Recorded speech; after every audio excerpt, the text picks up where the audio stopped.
What's up, everybody? It's your boy DTLF here with my co-host Empire Jeff. How you doing, brother? I'm good. I'm good, man. How you doing? Get excited, man. Around the league time of the week. One of my favorite times of the week, man. Let's get it.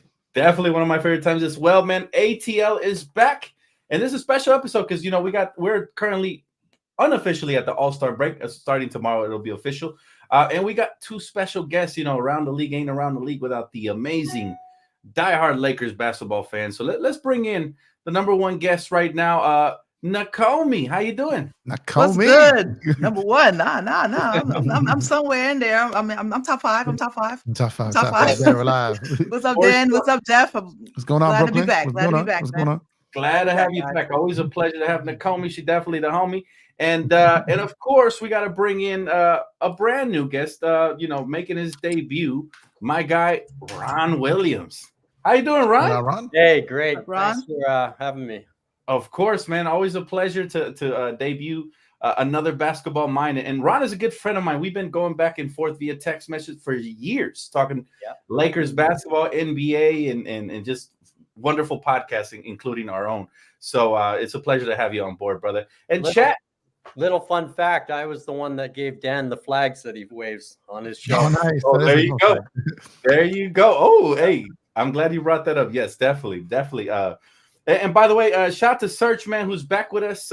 We missed you, Search. Welcome back in chat as well. Always a pleasure having you guys on board. But without further ado, let's get into it, fellas, and check this out. So, February stats for the Lakers. I'm gonna read off some stats really quick before I get into this first question. So, AD, 24.5 points per game, 12 rebounds, 5 assists, 3.2 blocks per game this February. LeBron James, 24.2, 4.6 rebounds, 8 assists per game. D'Angelo Russell, 20 points, 4 rebounds, 8 assists per game. I think we can clearly say he's exceeding expectations. Austin Reeves, 23 and 7 assists per game. And then, of course, Rui, the latest insert to the starting lineup, 15 points, 4 rebounds, shooting 64% from the field. So let's start off with our brand new guest. And I got to ask you this, Ron. All right, we've won now 6 out of 7. What do you guys think the Lakers have figured out? And have they officially, in your eyes, turned the corner? I believe they have, guys, and I think it all goes to the starting lineup. We finally put the length in there with Rui. I mean, we're paying him the $50 million. Let's put him in the starting lineup, right? Absolutely. The other night, he can put the major points up against Utah the night before, too. I don't know why Darvin didn't have him in earlier. Absolutely. Yeah, no, Rui has been sensational since coming in. And if you guys have noticed, we've gotten off the quicker starts by having the youth in there.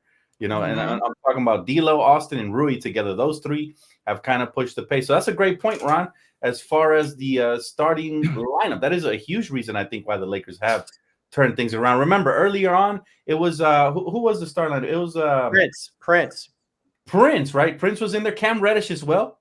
That kind of was that was kind of a bad mix there with D'Angelo Russell. So we were getting off to some very slow starts. So great point right there.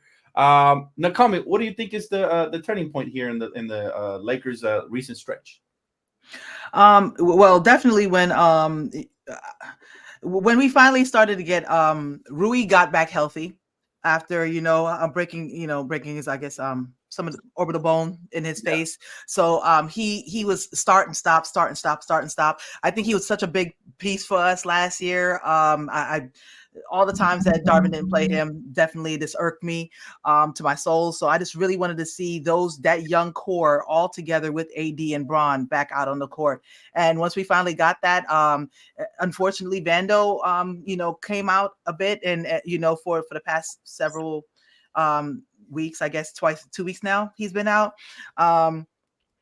And so we lost a little bit of that defensive edge, but at the same time, that opened the doors for Rui to come in there. And personally, I feel like Vando's great. He's obviously our number 2 defender, but at the same time, everybody else had to lift their defensive effort. And I think that's what is really kind of getting us really over with Rui's extra punch in there with the offense, and everybody else lifting their defensive effort to supplement for Vando's absence. Absolutely. Yeah. The Vandalorian loss was immense. But just plugging in Rui I think that's what the Lakers roster has so much flexibility, that guys have went missing, and somehow we have remain with our head above water because guys can step up, right? So we got the youth, we got obviously D'Angelo's reemergence again the last couple of months, and now Rui starting to play, like Ron said, in his proper role, which I always thought starting lineup because he's young, he'll get you out of the gates early and all that good stuff. Let me ask you this, Jeff. Do you think the Lakers have officially started to turn the corner and they're about to, make their little run post deadline here?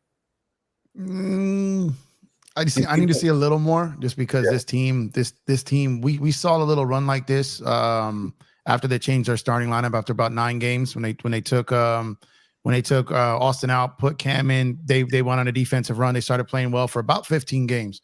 I want to say we're probably 6 or 7 games into what they are right now. You can make an argument for 10, but you had a couple lopsided ones in there. You had the Denver one. I'll let them off the hook for that one, but that Houston Atlanta one is still in the 10-game stretch, right? So I'll say give 6 or 7 games here. I've seen longer stretches of this, and then they fell off the side of the mountain again.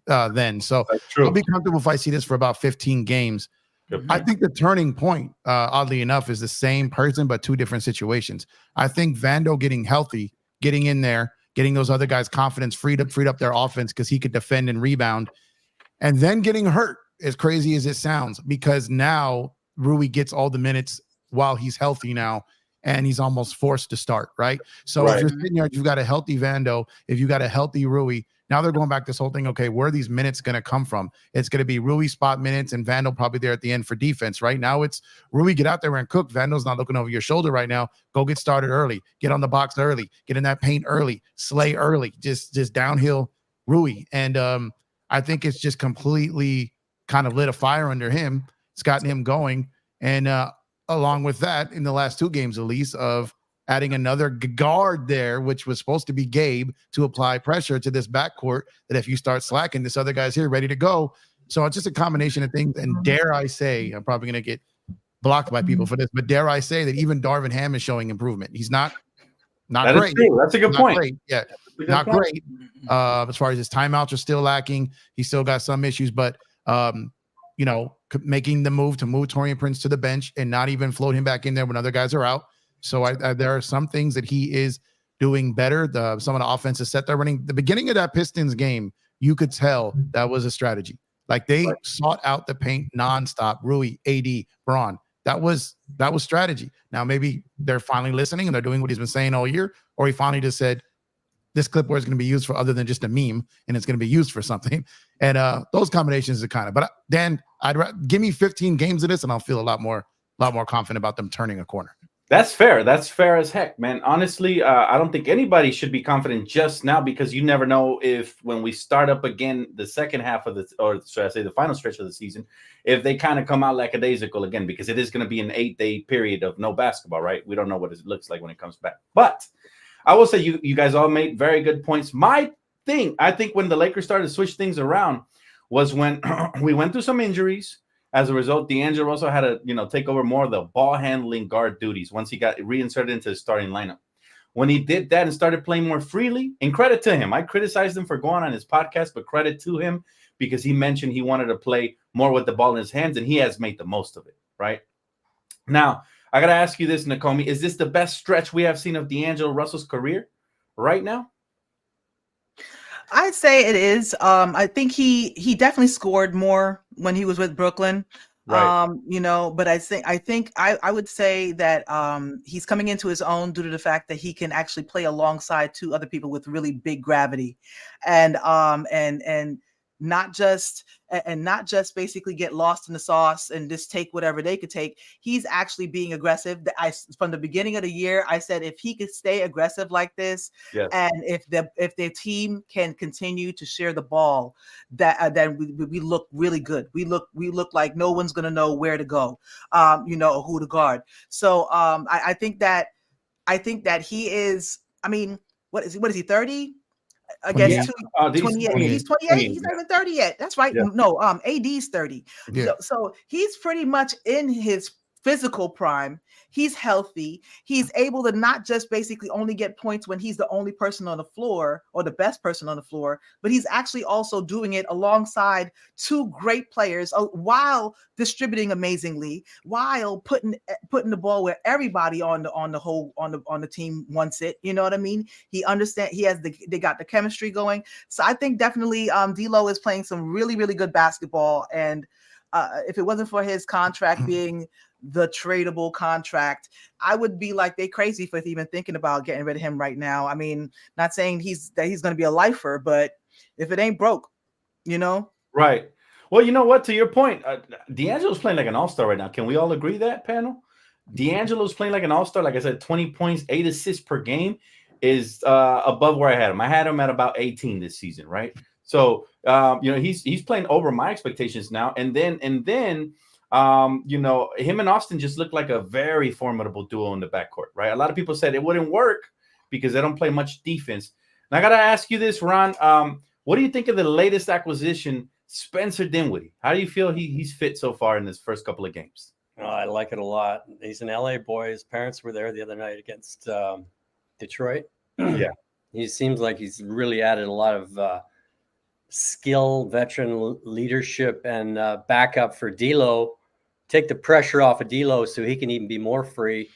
And then, of course, Gabe is a no-show. Like, we don't know when he's going to ever come back, if he does, in fact. So that was a great move. And Rob pulled another one out of his hat at trade deadline, and give him credit because this is a big acquisition heading into the playoffs, because our biggest adversary right now is Denver. We can't get by Denver. They got our number, right? So what are we going to do to beat them? Well, we got to get healthy. One, we got to get everybody on the same page, on a string, as Braun likes to say, defensively. And we got to get back to our in-season type focus in the playoffs. And hopefully we won't be too bad at seeding when we get there. Absolutely. And yeah, man, health has been such a key this season. And if we can get it during the final stretch of the season, which we're about to head in after All-Star break, that'll be huge, right? If you notice, historically, the LeBron teams with the Lakers, we've dealt through some injuries throughout the course of the season, but we've been lucky enough to get healthy at the right times, especially in that bubble run, right? That bubble run, people forget, we were at one point the best team in the NBA. And then we went through some injuries. We started falling down the Western Conference standings a little bit. And then the bubble happened, right, where there was a basketball hiatus and everybody, like, everything just froze. And that kind of bought us a little bit of time to heal and recover. And we went down the final stretch. We were healthy for the most part. And that's how that led to a title. So hopefully, I love the fact that the All-Star weekend, there's more time in between, right? Between, All-Star and the break. So that definitely helps teams like the Lakers that are recouping and recovering. So great points, Ron, on that. Jeff, Spencer Dinwiddie, I know you got to see him play here locally growing up. How you feel about his fit with the Lakers? I love it. It was free 99. Like for everything that Ron said, and basically, like a veteran guy. I like that he's a guy that can score. He can get assists. He's stronger than people think. He can defend when he chooses to. So it's I love the fit, and it kind of explains a lot of things have come out in the last couple of days as to why the Lakers stood pat at the trade deadline. I don't know what questions you have, so I'm gonna hold off on diving too deep into that. But a lot of it kind of makes clear now. So I'll start with that. I could talk on that because we're talking about Dinwiddie. Along the process of them talking with Brooklyn, it's no coincidence that the two teams the Lakers were talking with also were involved in a trade for Spencer Dinwiddie, right? Toronto and Brooklyn. So somewhere along the way, Rob Pelinka or Rich Paul got wind that the deal was going to happen and Spence was going to get waived. So they backed out of almost just about every deal there. They had a couple of the deals they could have done, and they basically said, we get it for free and keep all of our assets. So it's kind of basically what happened. They got wind. This deal's about to happen. They knew there was 2 games left for him to play, and there's like $1.5 million bonus. Makes no sense for Toronto to pay that. So he was going to become available. Local kid, basically probably had D'Lo back channel that, basically knew they were going to get him, and basically just lined up from there. So the fact that he's here now, like I said, he can score, he can get assists, he can get rebound when he wants. He's a bigger guard. He's a stronger guard than people think. He can get to the cup with power with either hand. He gets more flushes on people than people think too. Like, he's a really solid player. Like I said, we're going to get to see him maybe catch a body or two, Jeff. Here. Yeah, you will. I'm telling you, you will. He's got a couple already this season. Like I've seen him play for like a long time. He's just a different type of dude. But he is if that's your backup point guard, And then you've got him out there. And if, like Ron says, when Gabe comes back, and when Gabe, even though he's back, can crack a rotation, then you got like an offense and a guy who could compete on defense on your bench, and Gabe who can go over those picks, be a little bit of a dog, and kind of a little bit more the point of attack guy. So now you have that in the starting lineup, and kind of as far as two different styles of play, and you have two different styles of play off the bench, and then you got the young buck and Max Christie. So I like our guard rotation now. It's really solid, isn't that? It's kind of well versed. We got the offensive scoring power, and now we got a little bit of defense mixed in there as well. Like I was telling you guys before we went on the live stream, I was pleasantly surprised with his defense. Like I've watched Spencer Dinwiddie from afar on League Pass here and there, but never really fully paid attention to his full game. And he's already had a couple of steals both games. That he debuted with the Lakers, and he's only going to get better as he gets more comfortable on both ends of the floor. But I like him. I mentioned. Can I add one more point? He also has familiarity with Rui from Washington, so it seems like that almost created some camaraderie that boosted Rui's game a little bit, if I want to say. Yeah, and D'Angelo Russell from the Brooklyn Nets days. Yeah, exactly. I'm hoping it does for Christian Wood because he played with him in Dallas, right? So it's like I said, that's why he's played with multiple guys on his team already. Yeah. So it's nice when chemistry gets flowing like that, and guys start connecting. Chemistry gets better, and it results into more winning for surely. All right, I got to ask you guys this because Kendrick Perkins kind of made a little bit of waves today. If you guys did watch earlier on Stephen A's podcast, talking about he believes the Lakers have another superstar coming to LA this summer. Most likely via trade, obviously. He calls it a perfect fit next to LeBron and AD. Now I want to ask you guys who you guys think that superstar is that he could be referring to. And I'm going to start with Jeff. Who do you think that is, man? Who do you think that secret superstar that apparently the Lakers are highly interested in could be? You know what's funny is I said this the day of the trade deadline.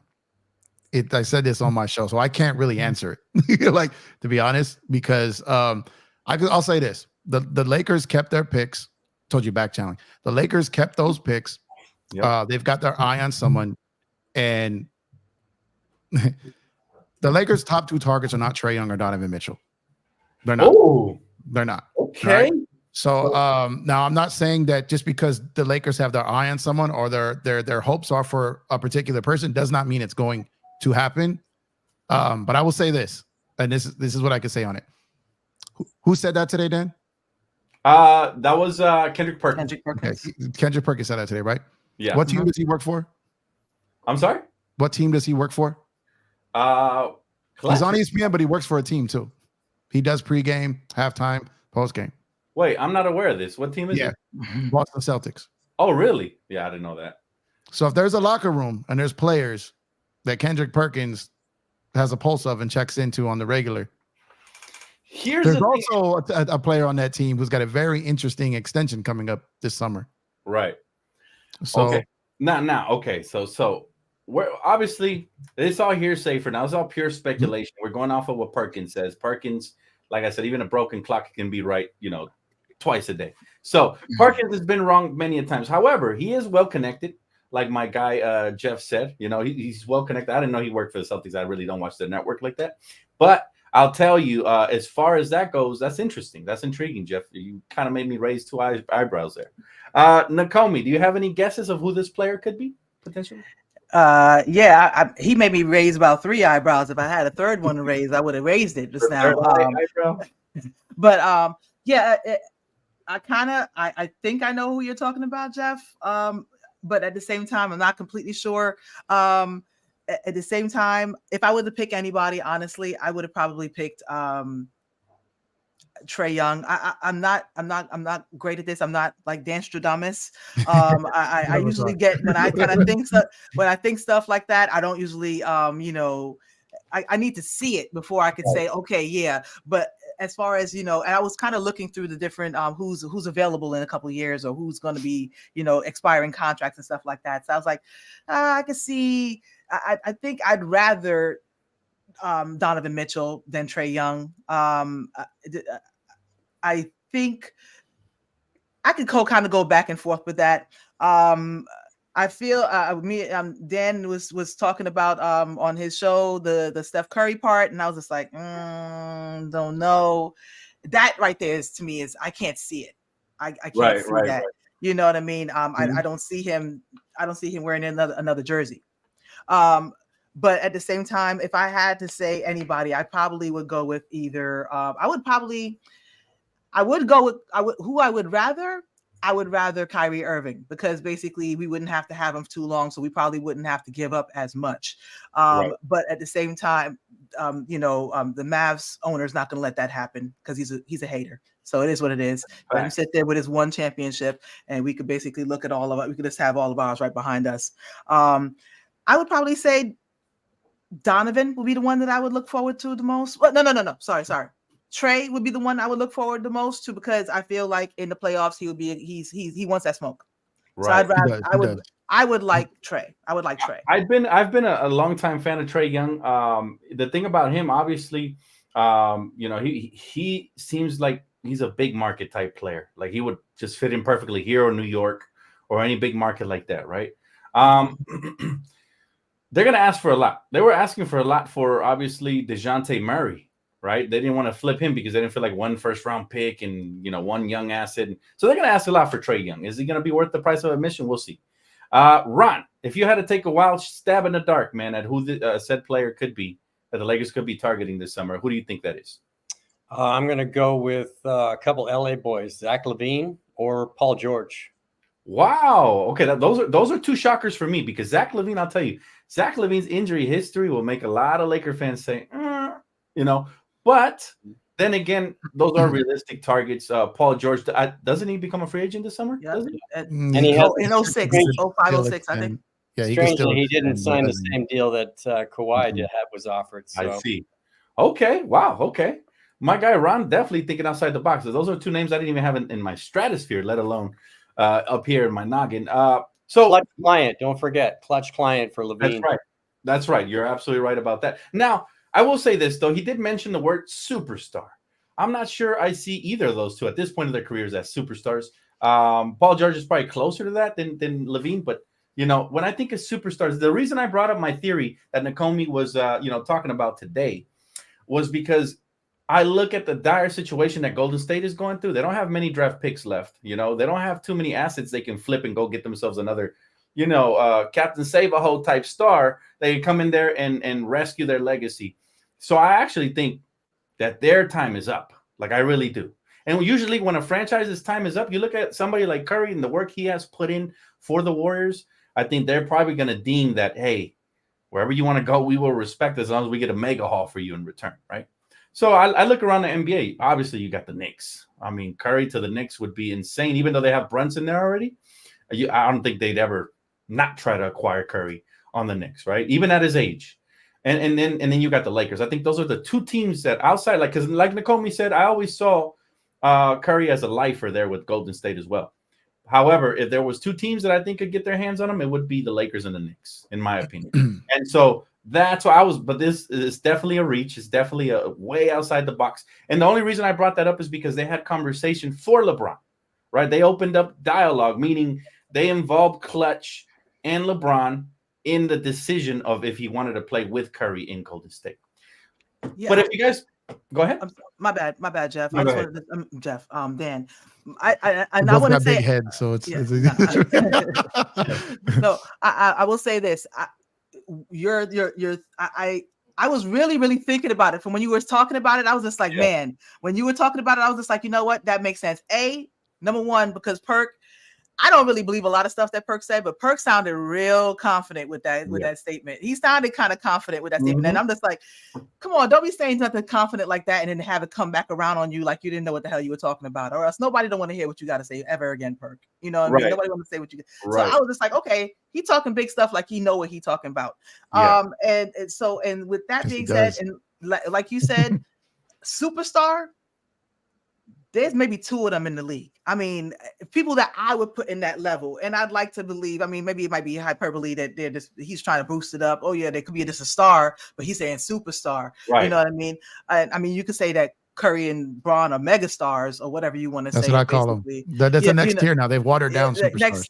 Exactly. Superstar. Everybody who, somebody who made the All-Star game 3 times is a superstar. You know what I mean? So, but so with that being said, I definitely say that there's a lot of validity to your argument, Dan. So, and I didn't mean to basically jump all over your your answer. It just I was trying to run through people that I was thinking about, and yours came up in my mind too. No, definitely. There's not too many superstars in our minds, right? Can we agree with that panel? There's not a lot of superstars out there in basketball. There's maybe like 5 to 7 max. There's a lot of sort of stars, but not superstars.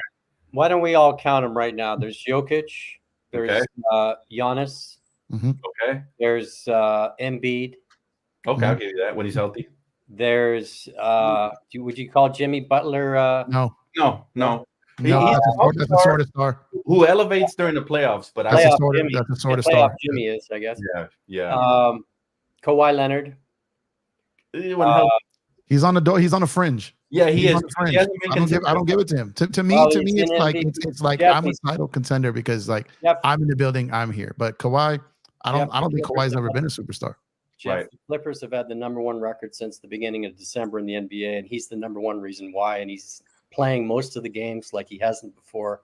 He's in MVP conversations, so he's definitely a superstar.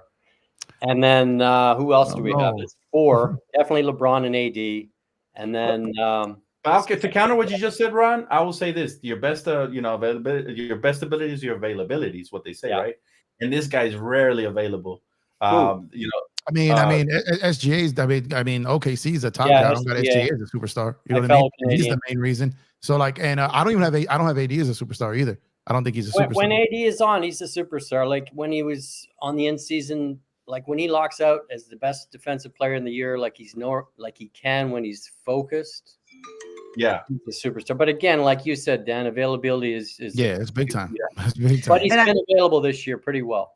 Yeah, I think those 2 years after the bubble championship where he got hurt back to back really kind of messed up his trajectory. I think that AD would have been if he would have gave us the last 3 years like he's giving us right now, he'd be a superstar. Yeah, Kawhi too. Yeah. Like if Kawhi, because the way Kawhi was playing 2021, so 2019 Kawhi might have been.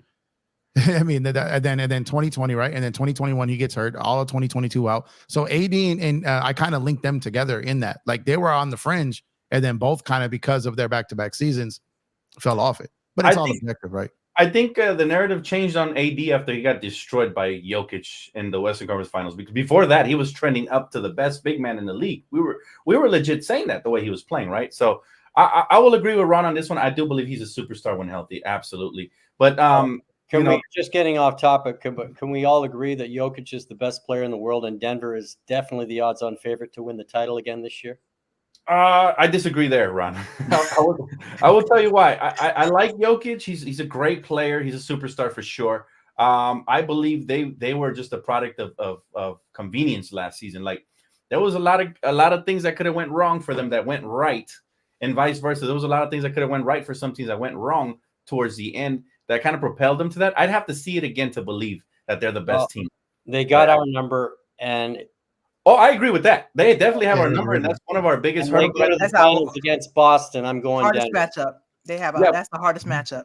I think the best team, and I hate to say it, but I called it on Around the League when before the season started is the Boston Celtics. I hate to say it, and I know they've been struggling lately a little bit with some teams that are not playing a lot of defense. That's before the All-Star break. They're going to turn up after All-Star break. I think the acquisition of Porzingis on top of the experience that Tatum and Brown have and the role players they have, I think they are probably the team to beat in the East. And in the West, it's a wild card. To be honest, the way the Timberwolves, the Thunder have been playing, I still don't take them as serious, legit contenders, but they're scary to face in the first or second round of the playoffs.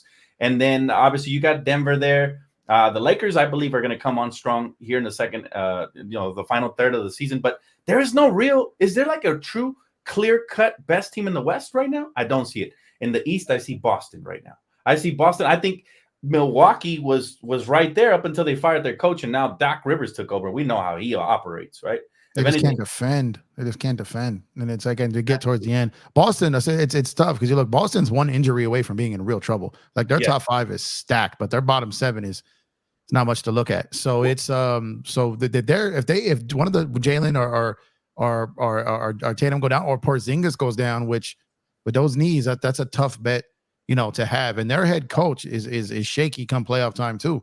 So it's like they've got holes there. Their starting five is next level. That's just brutal. Anyone that has to face that the first 6-7 minutes of a first quarter, third quarter, and then the end of a game, and with Derek White coming off there, like that is a tough first 5 or 6. Where Milwaukee's deeper, but their first 5 or 6 aren't as well. good. Remember, yes, depth matters for sure, but in the playoffs, rotations get shortened, so I think they're going to shine through because of this. Because it's, they still have guys like I forgot his name, little point guard, their backup, Pritchard. Yeah, Pritchard. They got guys like that are feisty, that are good for the playoffs. But I'll say the only reason I feel like Boston is legit because I don't see a number 2. I mean, New York can rise in the Eastern Conference. Who else will be there? Cleveland is starting to.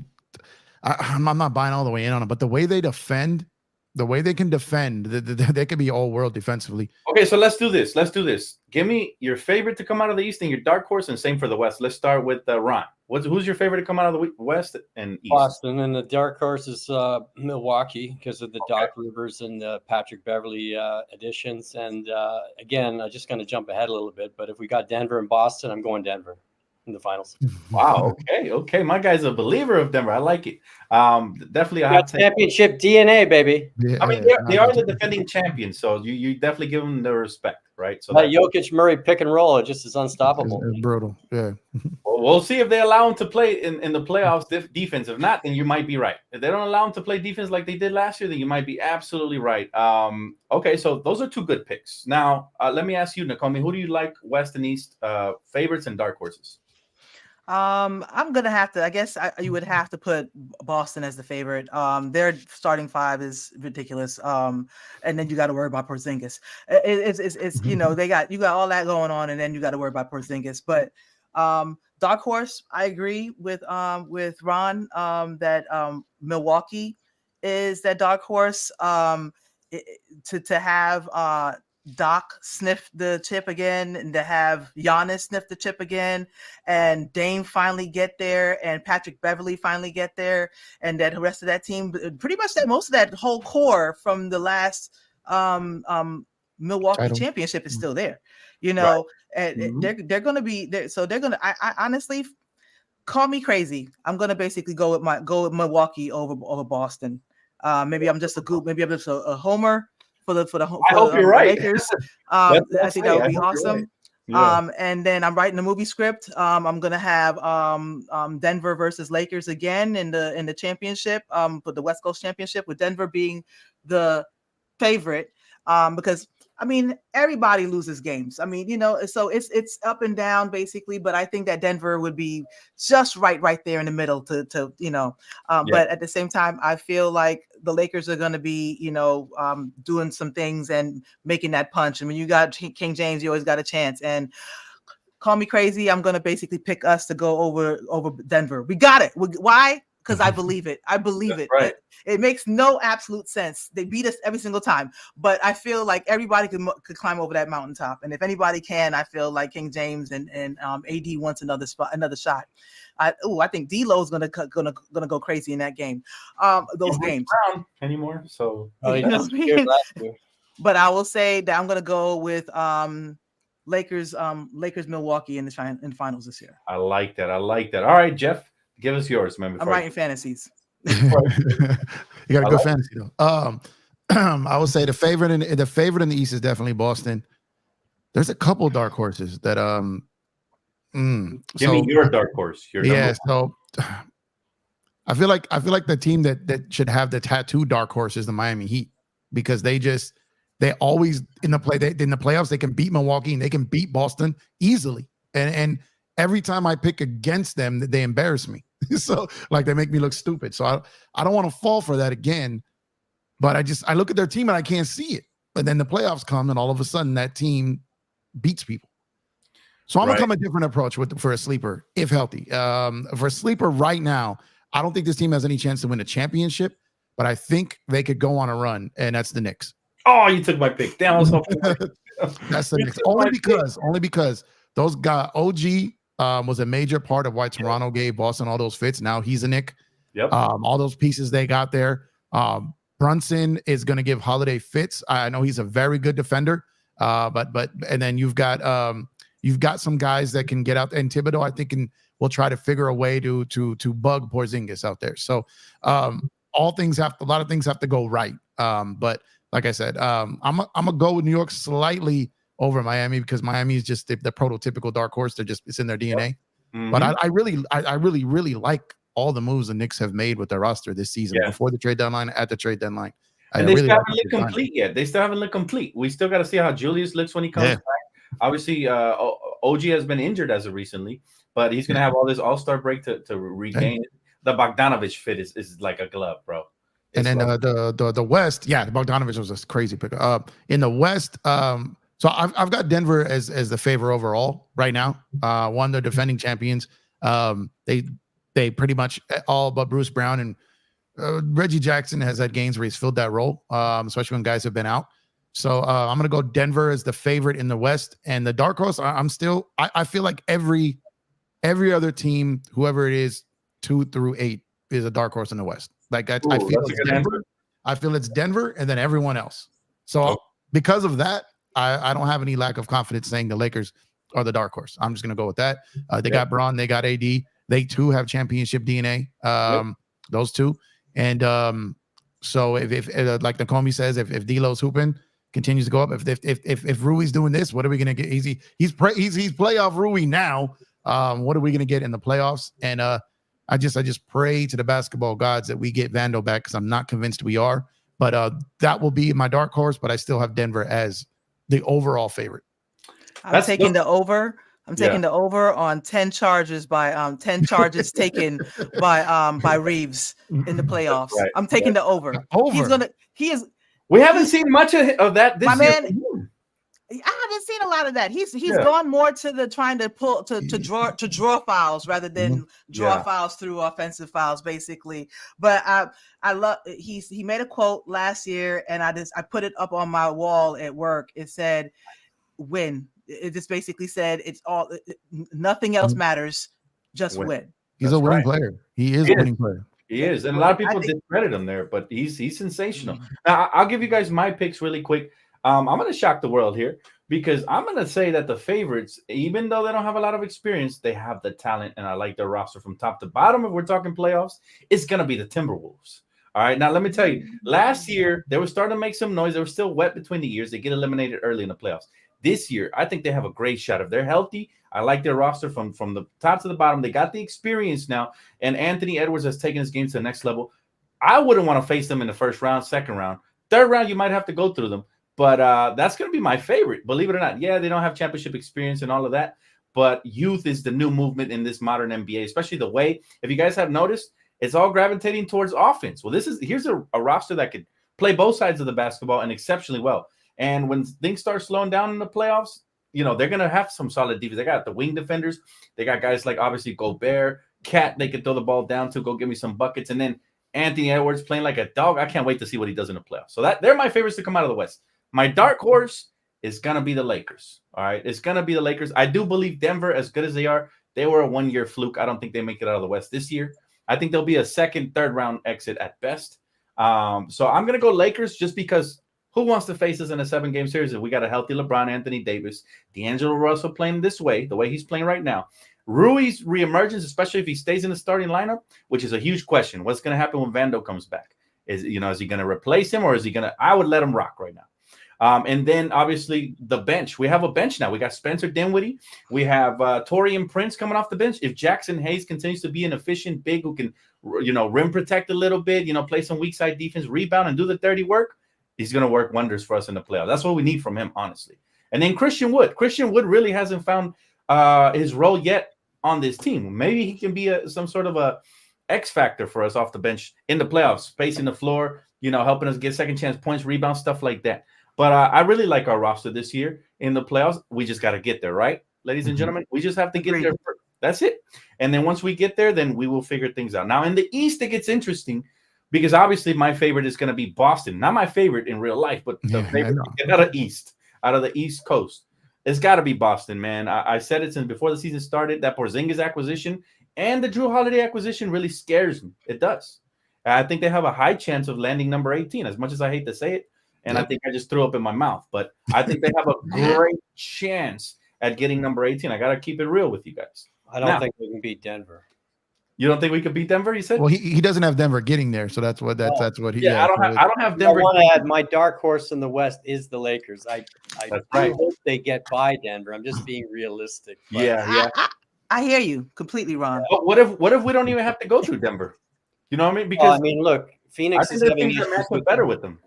Phoenix is having issues with Bradley Beal. Otherwise, I consider them a contender. But I'd say this. I think that what's going to really honestly help us is exactly what we were praising Rob about all year since the beginning of the season. Just what you said just now, Dan. We have the best bench in the league. I look at some benches and I'm like, who is this? Who is this? Right. I can't even say that name. That's basically how I look at everybody else's bench. Phoenix, I'm not even worried about Phoenix. Bradley Beal's out again. I'm just like, I could just run down teams. Timberwolves, I'm worried about. The Clippers, I'm kind of worried about because Kawhi has an ab issue. And I mean, just in the Western Conference, not as championship favorites, but they're legit in the West to scare some teams because they have a lot of depth. They do. And Harden, I didn't think he would buy in there. He has, and so has Westbrook, which was unforeseen. So for the first time in my life, I have to give them credit for kind of building a camaraderie. Yeah, for sure. I've never given them credit. Again, I feel sick. That's double credit to two teams I cannot stand, the Celtics and the Clippers. But the Clippers are actually scary this year, which I never say about them, ever. You know what? Harden and Paul George always collapse in the playoffs. That's true. That's what so do Kawhi's ligament, and that's the problem. Ligament Leonard has to get out there and play, and if he doesn't, and then it's gonna be Russ and Zubac out there, basically. I mean, it's don't get me wrong. I fear the Clippers this year. Don't get me wrong. I fear the Clippers this year. They are absolutely legit, completely legit, with one of the best coaches in the league. At the same time, they have a lot of people in that team. I don't know. There's a lot of people who basically want to call themselves playoff whatever, but at the same time, it's just like whatever. The West, Palmdale P. Yeah, the West is scary because teams that weren't supposed to be at the top by this time of the year are the Thunder, the Timberwolves, teams like that. So the West is very scary. We honestly don't know what's going to happen in the early round. There could be surprises all across the board. I don't remember whose podcast. I think it was Gilbert Arenas' podcast, who said that if the Lakers and the Warriors get into the playoffs, they could easily upset a top 2 seed, right? Yes. So like last year. Last year. Yeah. Same thing. They I think what Memphis was 2, Kings were 3rd. They both went out in round 1 because they played the veteran teams. So it's like the youth will get you through the regular season because they take it serious. But you guys get guys who've been down that path before, all the way to the mountaintop, and those games get tight, man. You're looking over the other side, and you got Steph, Clay, Dre, or Braun, AD. And you're De'Aaron Fox and Saboner, or you're Cat, or you're these guys, and the pressure starts setting in, and it's like, I can't wait for the playoffs this year, ladies and gentlemen. Hey guys, championship DNA is a real thing. Yes, yeah, it is. Yep, I agree. And shout out to Max Anderson. Thank you so much for super chat, brother. We appreciate you, man. Definitely hit that like button, y'all. Search is doing the Lord's work over here on the chat. All right, so. Where was my point? I was talking about the Knicks and why they're my dark horse. I think that was my final pick in the East. If the Celtics weren't the Celtics, the Knicks would actually be my favorites to come out of the East. That's how highly I think of the New York Knicks. I like the moves they made were great. Yeah, like Jalen Brunson. Can we legit say he's playing like a superstar? We can say that this season because he's averaging 26 and 8, and he's doing it efficiently, and he's got the New York Knicks 10 games over 500 by All-Star break, which we haven't said that in so long.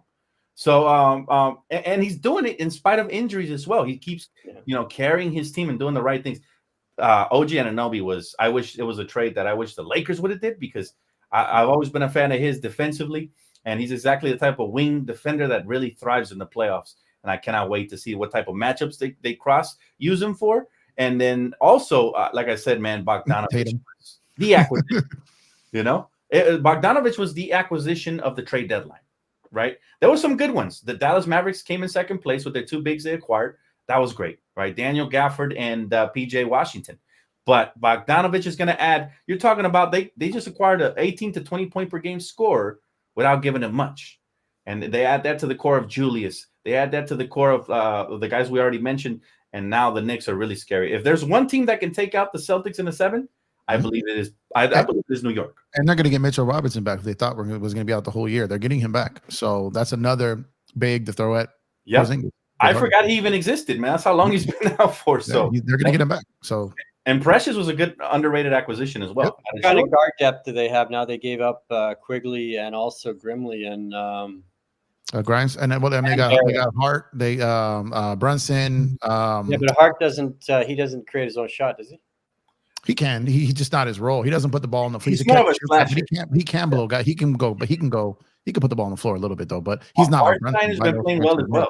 Hartenstein, their big has been phenomenal. The typical ball handler creator guys were Brunson and Randall. They pretty much get the ball in their hands and put it on the floor and go to work there. But so Hart and DiVincenzo, those are pretty three solid guards. But you guys talk about injuries. If Brunson ever got hurt, what are they going to do? They got no point guard backup there. That's at his level. I mean, yeah, you're right. You're right about that. Best player on any team goes down there, that team's done. You know, if the top player goes down on any team, if Joker goes down, they're done. You know, like if last night we proved if Braun goes down, we're still good. Twice, yeah.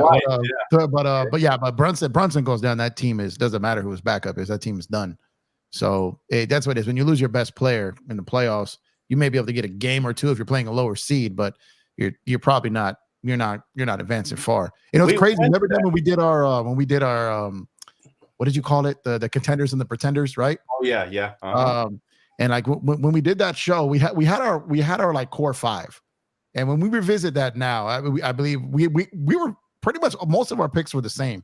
The five was identical. We had Denver, Boston, Milwaukee, the Lakers, and Phoenix. Yep, that was the five. So if we had to redo that five right now, who would your five be? Oh, that's a great question. My goodness. I'll let Ron start it off, man. Who's your top five contenders this season? Top five, number 1, Denver. Number 2, the Lakers. Number 3, Boston. Number 4, Milwaukee. And number 5, Phoenix. Oh, that's a good one. What about you, Nakomi? I would have to go. Is this in order? Just any five. Because any five. Okay. Okay. I would say Boston, New York. The fact that New York is even up there is just yeah. I mean, I keep forgetting about the Bogdanovich addition. Yep. I keep forgetting about that. That just happened. But so with that, but yeah, I'm gonna say I almost want to say definitely the Lakers.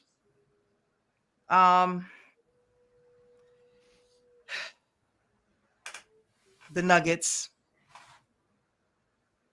And the last one, I guess, would be is that 4 or 5? I think that's 5. 4. I think that's 4. Last one. Do we lose Ron here? Sorry. I'm gonna say the Bucks. I'm gonna say the Bucks. I wanted to say I just feel like the Thunder is too young. They're too young yet. So I pretty much I'm kind of like baked. So to me it's Boston, it's Denver. I'm gonna put the Lakers in there because they got to the Western Conference Final last year. I think they're better than last year, and like I said, I think they could beat anyone in the West. Denver's the only team I look at. I'm like, man, that's gonna be tough. And then that's where it gets tough for me. So because I had the New York Knicks as my dark horse, I'm gonna put them in there as the 4, and then the 5. That's where it gets really tough. Because do I trust one of these? Do I trust an OKC? I don't think so. Do I trust Minnesota? I don't. So I'm probably I'm done with Phoenix because 1, they can't stay healthy. 2, their bench depth. 3, Vogel. So I'm gonna put Milwaukee back in there. Is the 5. So I'm basically keeping my 5, except I'm swapping New York for Phoenix. For the 5 I did. That's a good one. For me, it's hard to go against Milwaukee because they have Giannis, but I think Doc Rivers is the biggest choke artist coach I've ever seen in my life.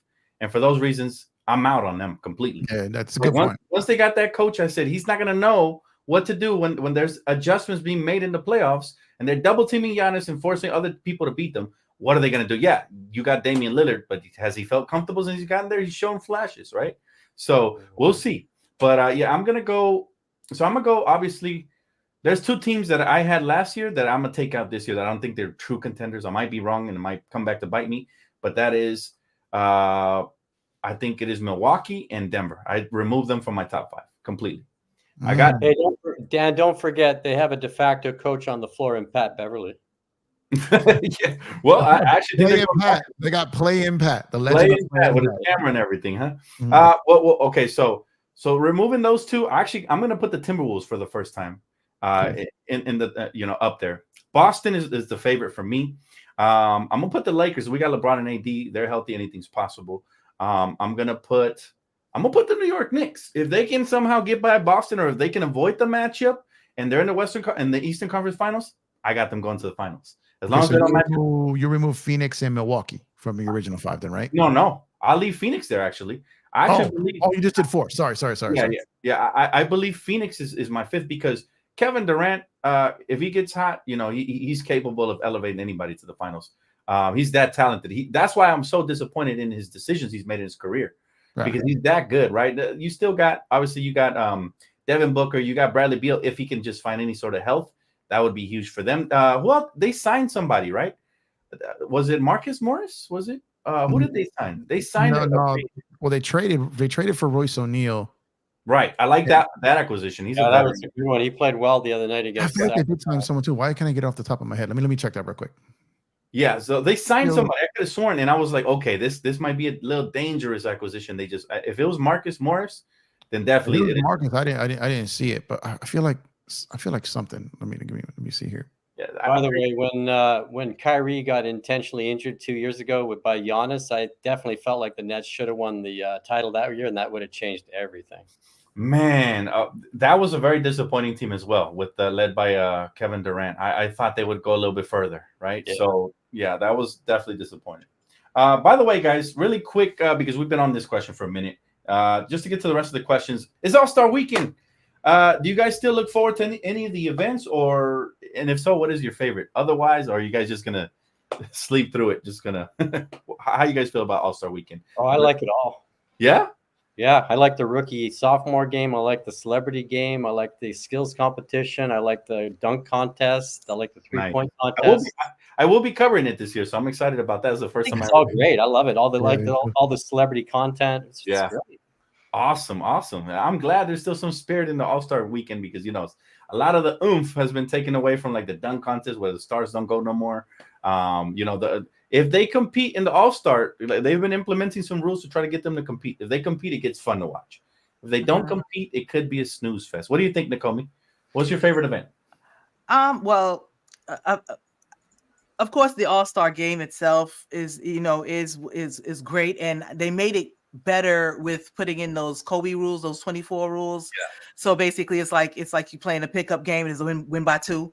You know what I mean? So that definitely puts and it feels like, starting with Bron that year in the All-Star game, and all those guys just wanted to play so hard in memory of Kobe. It brought back some intensity to the team, but I like the fact that they're going back to East-West. So it's gonna, because it's supposed to be a rivalry, it's building up to the finals, so it's supposed to be so instead of that whole I pick somebody, you pick somebody thing, just go ahead and just do East-West and the way it's supposed to be.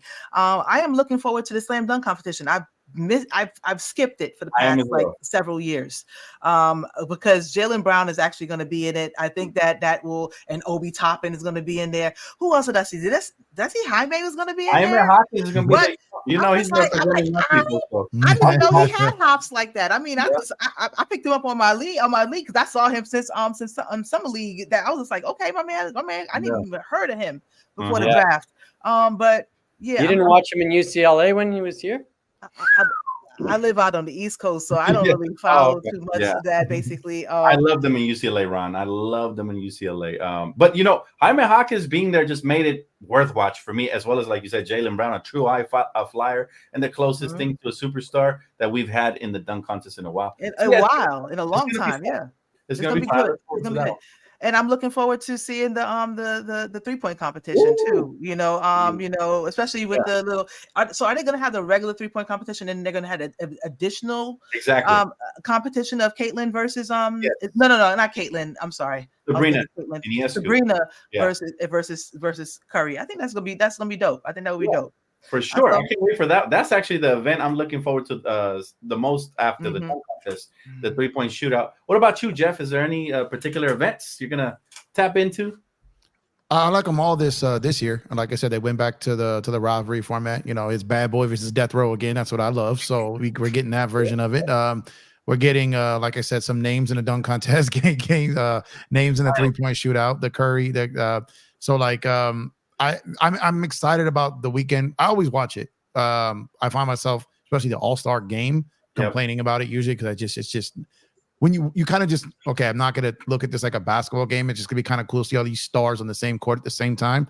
I'm excited to see what that interactive court looks like. You know, the nerd in me is going to be excited about that. Yeah. So like, so just a bunch of different things. I really salute the league to what they've done this season, from player participation to the play-in, to getting the All-Star teams, at least like right now. Obviously, it was did I say playing in-season tournament? My brain can't compute for some reason. And then the play-in tournament, like so many different things that just keep the fans so involved. All these other activities has pretty much made the trade deadline one of the boringest parts of the season. Whoever saw something like that coming, right? Because we have all these other things that teams look forward to, and it kind of lessens that. So definitely excited, you know. So I'm excited to see it this weekend. Excited to watch your coverage of it. So definitely excited to see what this weekend. I don't love the celebrity one. I'll watch it, but outside of that, everything else, I'm here for it this year for sure. How about they raise the stakes and say the winner of the game gets home court in the finals? That's what they need to do. Goodness, they tried that in baseball. They did that in baseball, and it was like, then it's like two guys get hurt and you got to do an injury replacement. A whole conference is like facing the finals on the road because of it. You know, like baseball went away from it too, because they just got to figure out a way to make it like just money. It's what it's got to be. Just do it for money, because you know what it is. It once was, the best sporting event where you got the best superstars going at each other at all, on the same court. It once was my favorite. Like I remember growing up watching the All-Star game as a kid. It was nothing like it. T-Mac, Carter, Kobe Bryant, a young LeBron James. I mean, it was exciting, and they would actually guard each other. And I even loved it when Shaq got traded away, and then Kobe picked them up full court in the All-Star game. It was like, come on, man, these storylines write it themselves. But for me, All-Star Weekend is fun. I even like the Celebrity Challenge because these guys, you just see the difference between regular people and hoopers, and it's pretty fun just to make fun and watch. So yeah, I can't wait for the whole event. The only one I rarely watch is the Rookie Sophomore Challenge, just because it used to be Rookie Sophomore. Now what is it? It's like international versus NBA or something. Now it's Rising Stars, right? Yeah. So like the Rising Stars one. Yeah, I used to like it when it was rookies versus. Yeah. Because then if you had a guy on your team that didn't necessarily have a standout rookie year, or he was good as a rookie but missed the rookie team, then he'll next year he'll probably be on the Frost off one. Like you get a second chance at it, right? So that too gets other teams involved. But that's kind of the thing. I wish it was more like that still. The Euro guy, like the foreign ones is cool. I think that's great for the global game. Yeah. But I miss the old format of that one. I do. Yeah. Hey, Jeff, I got a question for you. What is the rule with home court advantage in the finals? I'm not clear on that. The rule? The finals. How did they determine who gets the home court? Is it based on record during the regular? Overall? Yeah, it'll be overall record. So conference obviously gets. Sorry about that. Best record in the NBA gets best remaining record in the NBA. So let's say whoever finishes number 1 in the West loses, but the second seed in the West still has a better record than whoever comes out of the East. Then they still have home court advantage. So you don't have to finish. It's not just because you finish first. You know what I mean? Then it goes. So it's like you could have finished third, but the team that's in the finals is 8th on the other side. Now that doesn't always matter, because where they are seated doesn't necessarily mean record. So it's going to be your overall record. But couldn't you argue that the Western Conference is a tougher conference, and that's you can, but they won't. They don't look at it like that, unfortunately. I think it's the best way with record, because when it was division and all this, it was kind of confusing, for the fans to really see who was going to be. And thank God they went away from the 2-3-2. Yeah, the 2-3-2 I hated too, because if that road team got one win on the road in the first 2 games, the pressure of that team to get one in the other team's building. So that's fine. If you go up 2-0, you could have came back 3-2, right? And that team only has to get one more in your building. So it's like it wasn't fair to the home team at that point. They were Right. trying to limit travel, the East Coast or West Coast, but travel was so different back then. Now these dudes are chilling in the air in hotels, right? So everything's 2, better. 1, 1, 1. Yeah. Everything has gotten easier and better. I love the fact they got rid of division titles and all of that, and just made it just West. So yeah, everything's better. All right, I got a quick question for you guys though. The Orlando Magic recently hung Shaq's jersey from the rafters, so congratulations to Shaq. Yeah, let me get it. Hold on. Yeah, there you go. Big Diesel. It's about time. It's about time. But however, there was a public debate whether Dwight Howard should have been up there as well, or even before Shaq. Definitely, he should be up there. I mean, yeah, he might as well be. Anthony Hardaway should be up there too. Yeah. I mean, he should have been up there. Should have been up there before Shaq, and he should definitely be up. The Shaq should have been up there. But they both should be up there. I agree with Nakomi. Anthony Hardaway should be up there too. What's up with these front office falling asleep on records and stuff like that? Because it's ridiculous. Like these are the players that were actually stars for your team and elevating. Yeah, built your franchise. Yeah, built the franchise, built it. So what about Denver giving Jokic Carmelo that one hurt. number? That one hurt me. Like, why would you do that? That's so like that. That's a big red flag for me. Like if I'm a free agent, right, and I'm thinking of making history. And why would I go to your franchise if you're might give away my number if I ever get traded or anything? You know what I mean? So these should be major factors for free agents that are looking to go place. Plus, why do you want to play in Denver anyways? But many different things should factor into that. And for reference, Dwight Howard, had 3 Defensive Player of the Year awards, and Shaq had none in Orlando, right? Neither won a championship there, but Dwight had 6 All-NBA teams, and Shaq only had 4 in Orlando. And also, Dwight had 6 NBA All-Star appearances to Shaq's 4, and still no Dwight in the rafters. Yeah, so he just played there longer. Both made one final appearance too, so they're equal. Yeah. I mean, Dwight on his longevity of staying there. He requested a trade, right? So that's part of it. Shaq left in free agency, so they still both left them. So if you're going to be sour over one of them, you'd argue they should probably be more mad at Shaq, because who knows what that franchise would be like had he stayed. Right. It seems like when you force a trade, it creates a real stain on your legacy, and they try to pay you back by not giving you the. But Shaq left and they got nothing. You know what I mean? I think the term. I agree with you 100%. But I'm saying their train of thought that organization has been weird for a very long time. Let's just leave it at that. But they both belong up there. Like I said, Penny Hardaway. There's probably a couple. There's probably some other players, like at some point, because you don't have a bunch of them up there, right? Like T-Mac, right? T-Mac. I was like, T-Mac was there, yeah. Like you got T-Mac up there. Obviously, like Grant Hill's was a Hall of Fame talent. It might at some point, just on his playing Detroit alone. Does that point, like, are you Miami that you're just going to if a guy makes a Hall of Fame and he played for your team, you're just going to retire the jersey? That's the point. That's the point. It's a recruiting pitch for players. Yeah. It's like, look at all the jerseys hanging from the rafters. Would you like to be next up there? Versus when you go to a Clipper game and you see nothing, right? So it's like this is the same debate I have with certain Laker fans, a certain group of demographic of Laker fans that says the Lakers should not retire LeBron or AD or like, are you crazy? The more you have out there, it's why they are, because of what you're saying. Yeah, you're crazy. Exactly. So yeah, I'll never comprehend it. And lastly. We recently seen Klay Thompson disgruntled and benched late in games and as well as last game, matter of fact, where he went 4 for 14 shooting or something like that from the field. Now there's a clip going viral where he refuses to give Steph Curry a high five, right? Do you guys think there's something to that? Maybe Klay Thompson going to another team this summer or like I said, my ultimate theory. Do you guys think there's something to the Warriors breaking up soon or nothing to it? Based on what's going on this season. I'll start with Ron. Go ahead, Ron. Say that again, Dan. Do you think there's anything to the Warriors breaking up potentially starting this summer, or do you think they're going to remain and retire together, the trilogy of Draymond, Klay Thompson, and Curry?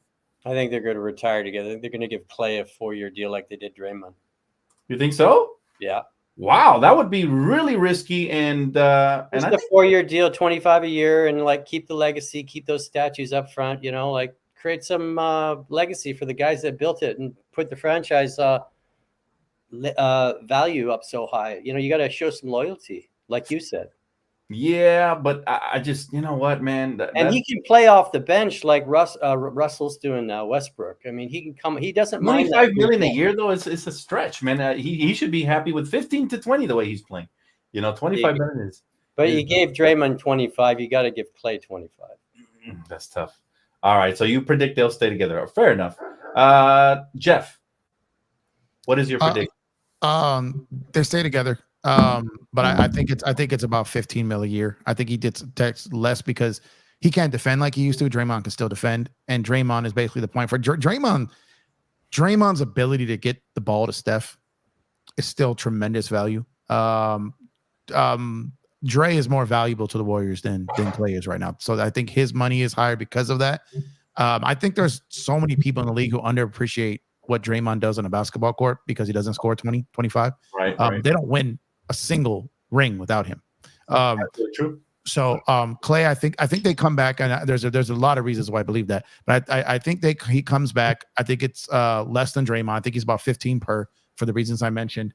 And just for the simple fact is one that they still sell out. Like that team has a ton of money that they're spending, but they make a ton of money. So they're not messing with that model. And then if you got Clay, who knows, you can't move it later, whatever. But I think for the reason, I think they're trying to take a page out of the Laker book and taking care of their dynasty players, because in their heart of hearts, they want to build another one and they want that next guy to look at them. And I'm not saying this is what I would do. So I don't want to be clear about that. But I think what I think they're going to do, is they will because like I said, that they're going to be. They offered him 2 years, roughly $47 million, I think, in the offseason, and he turned it down on the extension. And I think that's why he's so frustrated, because he knows he's not going to get that money back. I think so. It's if you get him maybe 15 a year, maybe a team option on the 4th year, something like that. He's come out recently, said he'll take less to come back. So he's already saying that.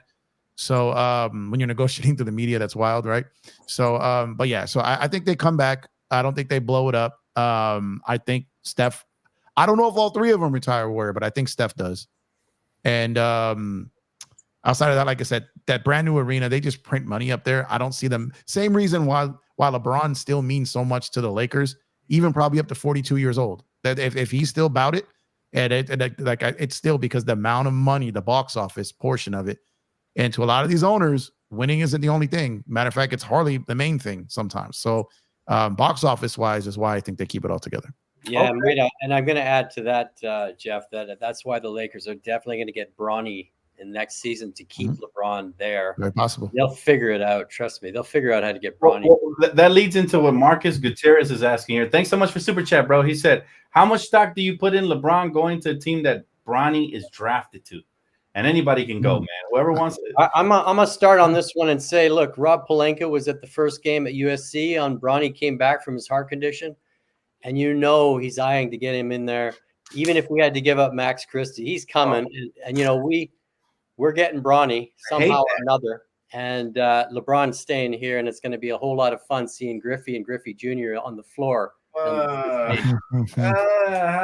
don't see ourselves as a legacy franchise. I think the Lakers already told LeBron during this trade deadline, listen, we operate how we see fit. If your son Bronny falls into a 2-way contract, we'll take him. If he does not, and you want to go, then go. That's what I personally think the Lakers should do. I don't think they will. Like, you guys are right. Maybe they look to appease LeBron, and like you said, if they have to trade Max Christie, I'm gonna be upset, because this isn't the LeBrons. We're the Lakers. We should operate in whatever is in our best interest moving forward.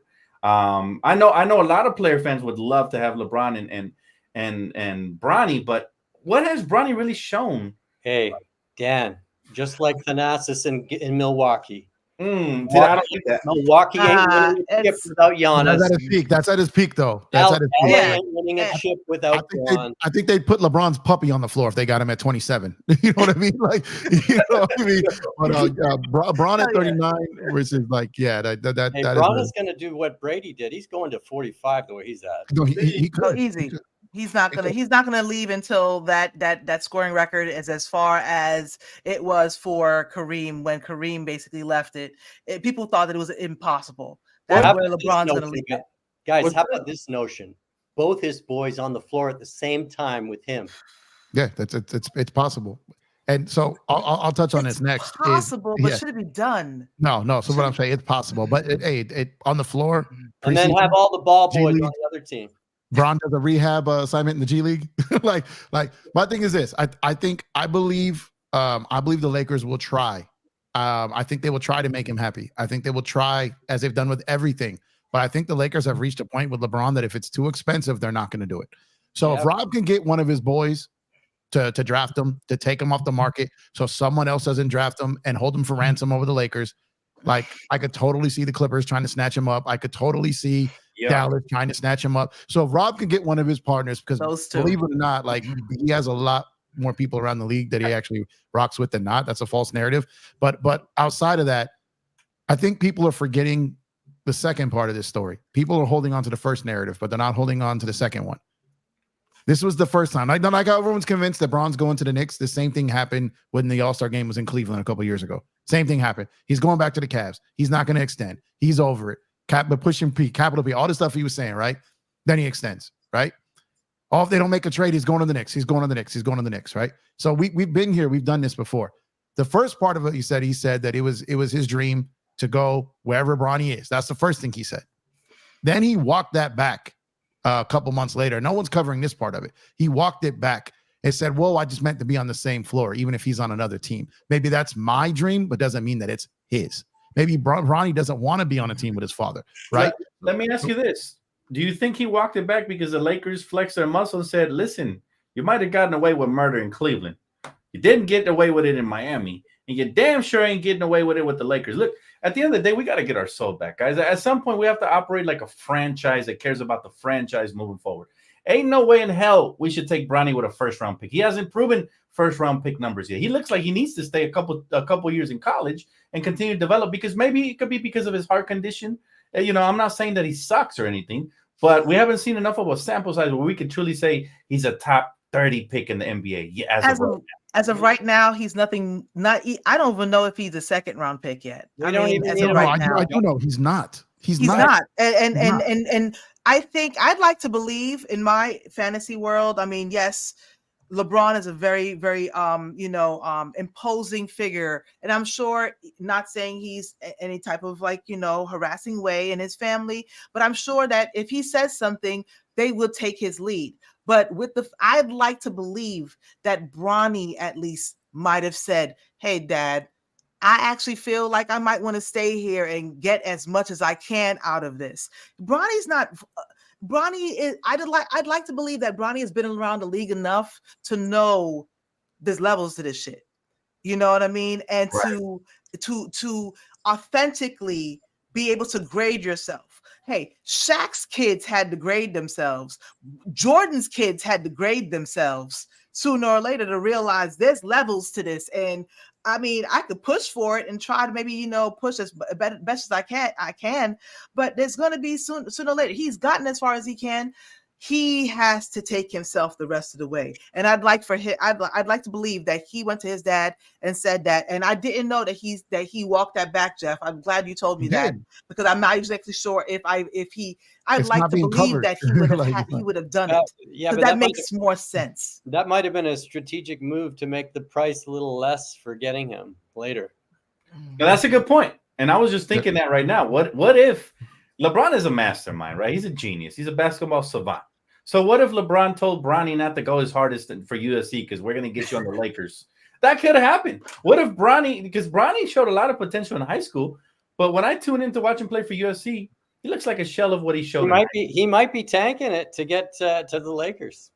So if that happens, what if the Lakers could have a top 30 pick undrafted or in the second round? Right? You never know. So I'm not going to discard Bronny because you guys know I'm a huge fan of young talent. However, I want the Lakers to operate from a position of power, not a position of treating LeBron as if he was 27-year-old Bron in his prime. Right? And they have been since the offseason. Yeah. They have been since the offseason. They did it again at the trade deadline. And I think they'll do it again. The key word, what I said was, I think they will try to do something within reason, because like I said, you brought up Shaq's kid, right? They didn't draft him, but they brought him in. They let him play summer league. They let him play preseason. Like I could see, so the Lakers do Like, but Shaq also was basically saying, look, you're either good enough or you're not. I'm not making calls around the league for you. You need to earn this. Like, he doesn't give his kids anything. He makes them earn everything, which I respect that, you know? So it's like whereas, but it could be also Bronny, like, look, Dad, when you're done with this league, I don't want to be punished for, you know, all like, what if some guy you got traded 3 times because of GM somewhere? What if like maybe Bronny really does want to come out, and like Nakomi says, like, if he's measuring himself, does he want to go? If he goes into the league, he's going to get embarrassed right now. Embarrassed. Is that what he wants to happen? Yeah, like I said, he might be. People will gladly embarrass Bronny. Gladly. That's what I'm saying. But the tanking thing, I don't buy, because why would LeBron purposely tell his kid to tank?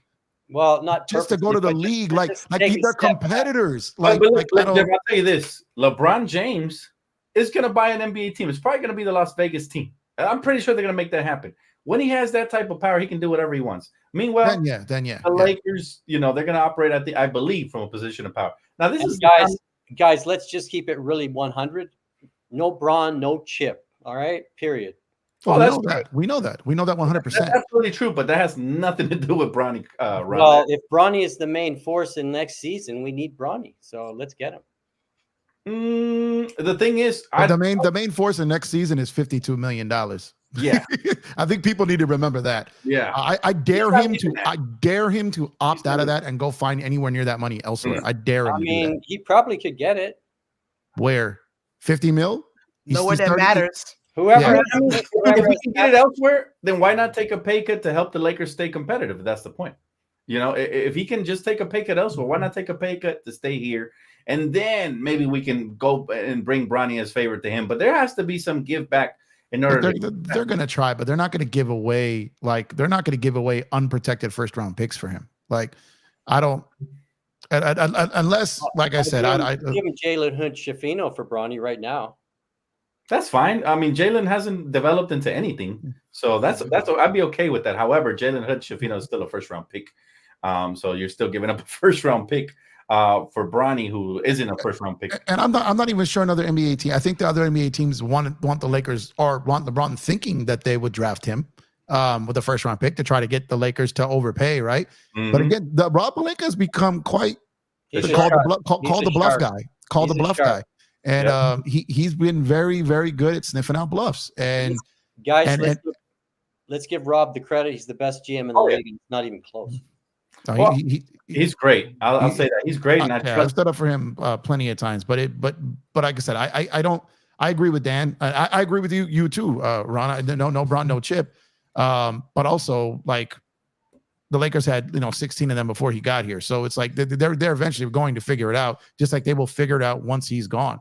Once he's gone, Bronny James is not going to be that guy leading them to a championship. So they still have to operate like they got to get that guy first, and then hope that guy is cool with playing with the former guy's son on the team and all the intention that comes with that.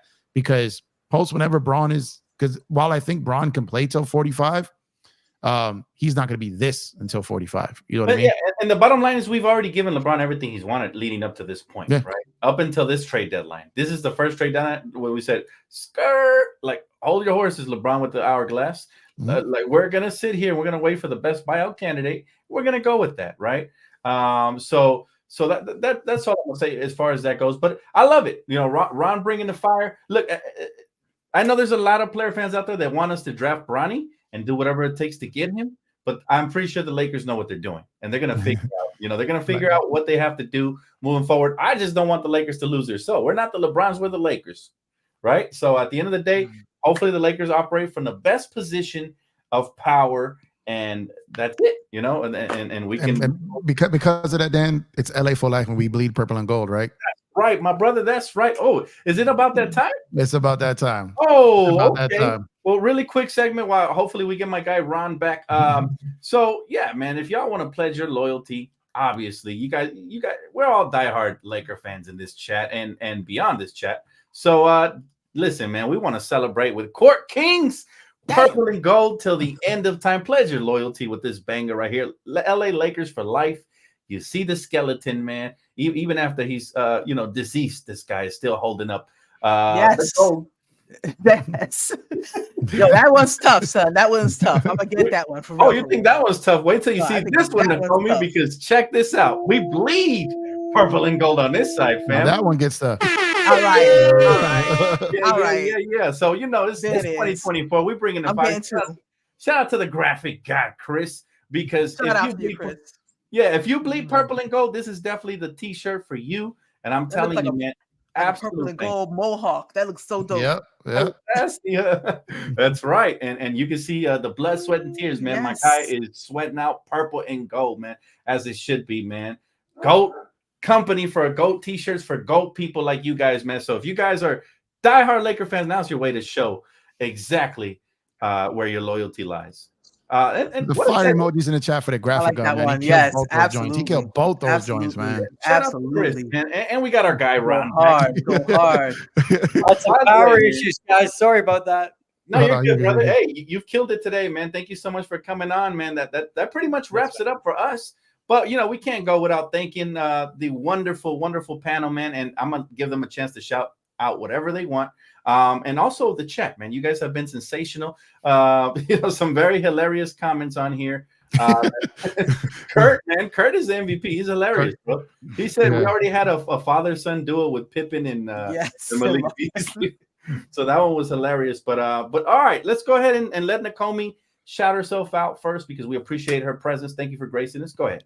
Nah, man, shout out to you and to you, Dan. First of all, Jeff, absolutely.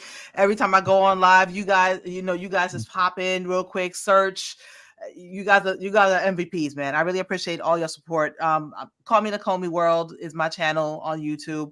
I've been covering Lakers and some sports and stuff like that, basically. But I cover a lot of different entertainment and stuff like that, and books and TV shows. But so you can find me on Instagram also at Call Me Nakomi and Call Me Nakomi #1 on X. But Call Me Nakomi World is my YouTube channel, and I really appreciate you guys, and I appreciate everybody for the support. Thank you so much, Nakomi. You're the best, and always killing it with the basketball knowledge and just your graceful presence and just your calming, soothing presence. So thank you so much again for joining us today. And here is the link so you guys can tap in. Of course, I gotta let my brother Ron, man, go ahead, bro. Shout yourself out, man. A pleasure. I just want to thank you, Dan. You and I have known each other for probably 4 years now, and I've always enjoyed your after show. I go to your show always before Spectrum because you're the best in the business. Jeff, you're catching up too, by the way. I've been listening to you. You're rocking every night. Thank you. And Nakomi, nice meeting you. Nice meeting you, Ron. I'm just here managing actors. If there's any talent out there, get a hold of Dan and he'll refer you to me. Yes, listen, my guy is a multi-talented scout for these actors out here. He's even offered me a couple of times. So I appreciate you, Ron, man, my good friend and always insightful basketball knowledgeable guy, man. It was a pleasure to have you on. Of course, you're welcome back anytime as well as Nakomi. And of course, my brother from another. First of all, before I let him, before I share the platform with him, I got to say congratulations, man, because my brother, and hit that horn for yourself, he has got his first sponsorship. And I'll let him tell you more about it. Thank you so much. Yeah, man, thank you, man. I appreciate it. Fanatics, we partnered with Fanatics over at Empire Jeff TV, man. So nothing changes with your ordering process. Just if you in search, if you're in the building, can you drop that link for me, please? If you order through Fanatics, but you order through our link, nothing changes on your end, but a portion of the order goes towards contributing towards the channel. So just another way of supporting the channel. Monetizing the channel to do better giveaways for the community, some game tickets, go to a game with me, go to a game with your family on the channel. So the more that the channel makes from sponsorships and all this stuff, the more I can give back to the community. That's what it's about. So like I said, if you place any order on Fanatics, a portion of the order will go towards the channel. Also, whatever promo code is associated with the link will pop up when you get to the page. So you'll get the promo codes there. But the link, just tap the link if you're buying NBA, MLB, NFL, soccer, whatever your jam is, fanatics.com. But with our link, get the gear that you want with our link. Get what you like, take care of our channel, and we greatly appreciate it, man. And thank you, Dan, because I wasn't even going to mention that. I forgot about it, actually. So appreciate you, man. Appreciate you. Man, congratulations, bro. Very proud of you. And like my guy Ron says, man, you're definitely moving on up in the sports world, and you just keep killing it. So I'm proud of you, bro. And thank you, man. Out that DTLF tree, man. You know what it is, man. So it's all you, man. It's all you. Hey, listen, guys. Thank you guys again very, very much. It was a pleasure. Another classic episode of Around the League.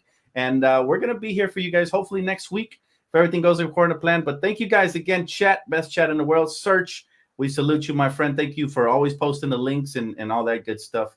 Hopefully you guys have a great All-Star weekend and enjoy the rest of your day. All right. Take it easy, everybody. I better see you guys in Have the a good one, chat, guys. unless you're from Portland, because we want to see you over there. So. Yes, go sub to Nakomi. Appreciate you, please. Thank